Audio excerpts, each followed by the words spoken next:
Hello friends, तो आज के इस वीडियो में हम लोग पढ़ने वाले हैं मैग्नेटिक सर्किट एंड ट्रांसफार्मर, जो कि बीटेक जब आप करते हैं तो BEET 104 जो उसका सब्जेक्ट कोड है, उसमें हमें थर्ड यूनिट फर्स्ट ईयर के अंदर पढ़ाया जाता है। तो आज हम सारे टॉपिक्स को कुछ ऐसे पढ़ेंगे कि बाद में सिर्फ हमें रिवीजन करना हो और हम एग्ज़ाम में एकदम सही लिख के आएँ। सबसे पहला है हमारा मैग्नेट। ये काफ़ी लोग इसे छोटा क्वेश्चन समझेंगे, बट मैग्नेट का डेफिनेशन हर किसी को परफेक्टली पता नहीं होता है।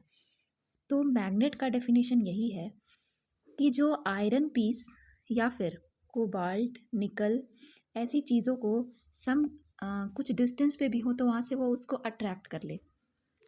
तो बेसिकली ऐसा सब्सटेंस जो कि आयरन, निकल, कोबाल्ट को या फिर उससे बनी हुई चीज़ों को अपनी ओर अट्रैक्ट कर ले, उसी को हम लोग मैग्नेट कहते हैं। मैग्नेट कि अगर आपने डेफिनेशन लिखी, अब उसके बाद आप उसमें प्रॉपर्टीज मेंशन कर सकते हैं कि मैग्नेट हमेशा दो पोल्स में एग्जिस्ट करता है, एक नॉर्थ पोल और एक साउथ पोल। मैग्नेट कभी भी अगर मैग्नेट टूट भी जाता है तो वो सिंगल पोल के साथ एग्जिस्ट नहीं करता है, वो हमेशा दो पोल के साथ रहेगा ही, भले वो टूट क्यों ना जाए। उसमें वापस से नॉर्थ साउथ डेवलप हो जाता है। आपने बीच से उसे तोड़ दिया तो जो टूटा हुआ हिस्सा है एक नॉर्थ और एक साउथ होगा हमारा। अब मैग्नेट के दो टाइप्स होते हैं, एक नेचुरल होता है और एक सिंथेटिक को ही इलेक्ट्रोमैग्नेट कहा जाता है, जिसको इलेक्ट्रिसिटी की मदद से मैग्नेट बनाया जाता है। बेसिकली प्लास्टिक को तो हम इलेक्ट्रोमैग्नेटाइज करके मैग्नेट नहीं बना सकते हैं, आयरन जैसे सब्सटेंसेस को ऐसा किया जा सकता है।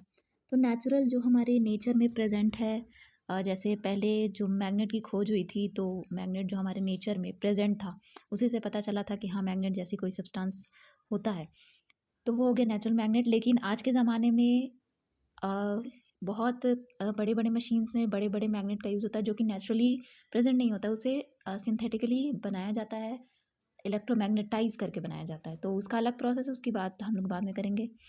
तो इलेक्ट्रोमैग्नेट की अगर बात करें तो जब हम किसी भी, यहाँ पे सोलोनाइड का जिक्र किया गया है जिसके अंदर आयरन कोर प्रेजेंट होता है, तो अगर हम उसमें करंट पास करते हैं तो उसमें मैग्नेटिक प्रॉपर्टी जेनरेट हो जाती है।